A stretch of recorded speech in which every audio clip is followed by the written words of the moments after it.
Food Explorers. Welcome to the first of our Product Plus Recipe podcasts. So this week, I want to introduce you to the amazing, the power-packed, nutrient-dense, bioavailable microgreens. If you have never had microgreens before, friends, you are missing out. They are so delightful. They are an absolute treat to add to any recipe that you're making. So what I want to do today is talk a little bit about the microgreens. I want to speak about how to store them, and I have a fun pea shoot pesto. My gosh, I hope I don't have to say that 3 times fast. Pea shoot pesto recipe that is absolutely easy. You will be able to basically find all the ingredients for it in your house. Let's get to it. Microgreens are the tiny little shoots of the plant. So as you are growing the vegetables, just as they sprout and they start to get their leaves, that is your microgreen. Now, why on earth would you want to consume them? Well, they are packed with nutrients. They're so nutrient dense. For weight management, they're amazing because they're actually low in calorie and high in fiber. It is kind of crazy in this day and age how many adults do not get enough fiber in their diet. And fiber is crucial for maintaining your weight, but also for making sure that you're getting some of the toxins that you might be ingesting out. It's also in our microgreens, they have a great bioavailability of different nutrients. We have our different flavonoids, carotenoids, polyphenols, all the sciencey terms, right? But the other thing that you can find is in different types of microgreens, some really super cool characteristics. So say you were to buy broccoli microgreens. They're really high in sulforaphane, and sulforaphane is known to have anti-cancer properties to it. So adding these into your diet is just really a success story. Now, how do you actually want to pick microgreens? Well, you could actually grow them yourselves. It's actually not very hard to grow them. There's lots of stores, especially right now because we're entering into spring, where you can go and you can buy seeds and you can start to sprout your own microgreens. There's actually a couple ways that you can do it. So you can have a bit of soil in a container, any kind of container really. You can make this a very self-contained type of endeavor if you want to have fresh microgreens right on your countertop every day. You would simply put your seeds down, spread them out nice, and then what you actually would want to do is keep them moist. So over the few days that you're growing them, you want to make sure to keep them moist. Once they sprout and they got those bright green leaves on them, they are good to go. And you basically can start cutting or using scissors and chopping them down and then using them. Traditionally, what do people do? They just basically put them on their salad. But you could use them to make pesto, which I'm going to show you a little bit later. Throw it into your smoothie, especially if you're doing those green smoothies. Maybe you actually want to put them on top of a dish. So say you've made a fish dish and you want to put those amazing radish microgreens on top. That's a great way to use them as well. Now with the microgreens, because you can grow them easily and you can keep regrowing them and you can keep using them, how do you actually want to store them? So storing your microgreens, I have a little clip that I'm going to show right here on how to store them properly so that you can have them fresher for longer. But again, we do want to try and use them quickly so that we're not just having them sit in the fridge and then they eventually go off and then we can't use them. So, little clip on microgreen storage. Okay, once you get your microgreens, really easy to store them. Take a container, any kind of container that you have, put a paper towel in the bottom, and then what you're going to want to do is just layer your microgreens on top. And if you have a big enough space, which we do in this one here, you want to actually have the microgreens spread out so that they're just in one layer. You want to maximize the amount of time that they're fresh and that you can use them. And, we want to make sure to use them as quickly as we can, but to, make sure that they don't also go bad in a short period of time. Put them in there, spread them out like that. This is just going to catch any extra moisture, and then simply put another paper towel on top. close your container up, and it should be good in your fridge for about 7 days. But these microgreens are honestly so good, you're going to be eating them faster than 7 days. In episode 15 of the podcast, I actually spoke about radishes, and I went through a whole process and I did some pickling of some radishes. And the farm that we actually got those radishes from is called Thistle Hill Farms. They're one of our local farmer vendors. We absolutely love working with them. They grow some incredible stuff and have a real diversity. And when I was speaking with the owner, Ryan, the other day, and we were talking about the microgreens, I said, well, I'm going to do a video about microgreens. And I said, how do you grow them? And he's like, we straight up grow them in soil. Now, there are different ways that you can grow your microgreens. So some people use this substrate called coconut coir. And so it's kind of like the husks of the coconut that are made into almost like a little fluffy pad, I would say. It almost looks like, it's like this pad, and you can grow your microgreens in that. And one of the things that we spoke about was we live in North America. Coconuts are not natural to North America. So getting that coconut substrate is environmentally, it's a pretty big footprint. So for him, he just straight up uses his soil, and he does some really interesting things with his soil. So on his website, you can actually see some of the different things that he's doing with his soil. So he has some different products that he's using for his soil and for his prevention of insect predation on his plants. He's using a natural remedy, neem oil. And neem oil is fantastic for making sure that all the little critters that you don't want eating what you want to be eating stay away.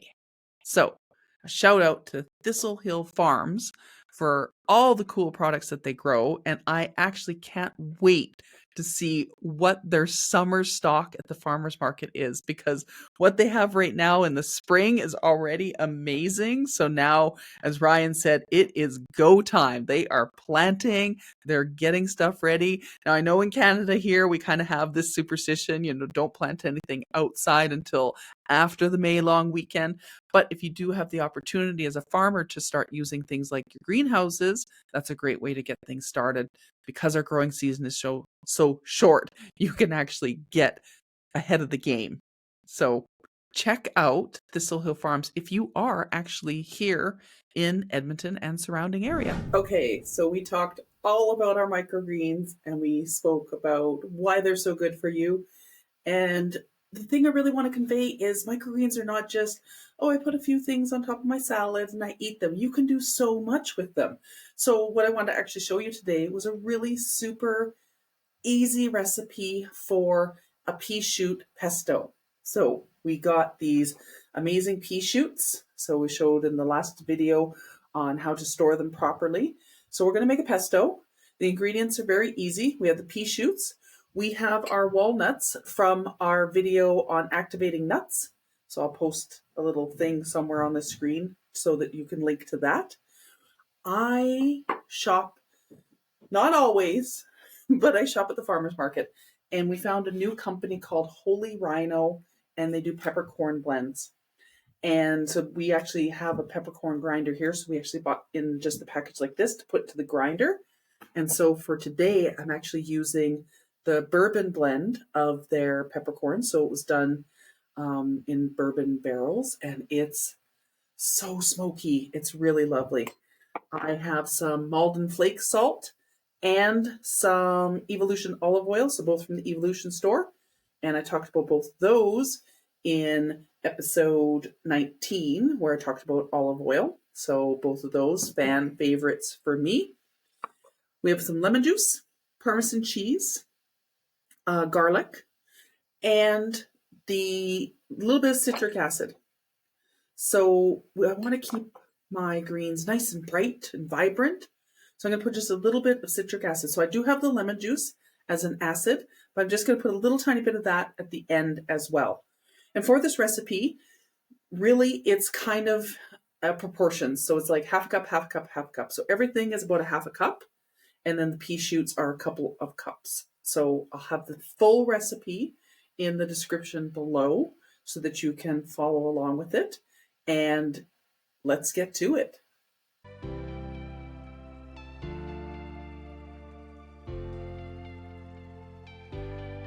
First thing that we have to do is, if I just put the pea shoots into the food processor like this, they're a bit too gangly and I don't want to over process them.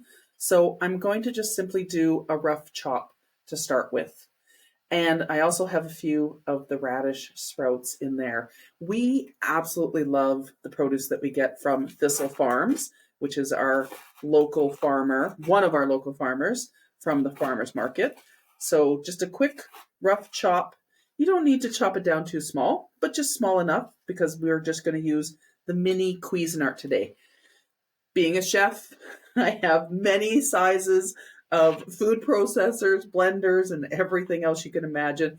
But because I'm just making a tiny recipe here, I'm going to use the small Cuisinart for this. So we'll just get everybody stuck in there, everybody into the pool. And then all of the ingredients that I have here all measured out. Like I said, the recipe below will have the exact measurements for everything. And no microgreen left behind. You can also, for the microgreens, like think about making salad rolls. So if you do a salad roll, you can wrap it up in the salad roll. You can use it for this pesto. You can throw it into soups. It's a great addition to soups. And if you're making things like green smoothies, it's a great addition to a green smoothie. So I've got my lemon juice. I've got my Parmesan cheese. Now, if you do not want this to have any dairy in it, so you want it to be a vegan version, you can omit the Parmesan cheese. Okay, it's still going to taste great. Or you can also add nutritional yeast instead. So either one of those will work. Another thing that I've actually done in the past is actually made like a Brazil nut Parmesan cheese. You could do that, and then you wouldn't necessarily need to do the walnuts. So we'll talk about that in a future episode. But for now, I'm going to throw in my Parmesan cheese, my pepper. Oh, delightful pepper. I really do love pepper very much. My walnuts as well. And like I said, oh, these walnuts are so crunchy. These are our activated nuts that we've got. I'm going to just do a pinch of salt right now because we do have the Parmesan cheese in there. So that will add that nice umami and that little bit of saltiness to it. So I'm just throwing a little bit of the flake salt in there. And we ended up getting these giant cloves of garlic. So I'm actually not going to do the entire clove of garlic, though I do love a lot of garlic in anything that I'm eating. I'm just going to do a small amount. Now, do chop this up into a bit smaller pieces. Again, just making it easier for your food processor, but also you don't want to have at the end when you've mixed everything up and then you find that one giant chunk of garlic in there as well. So everything is in there. We're going to pop on the lid and we're going to food process.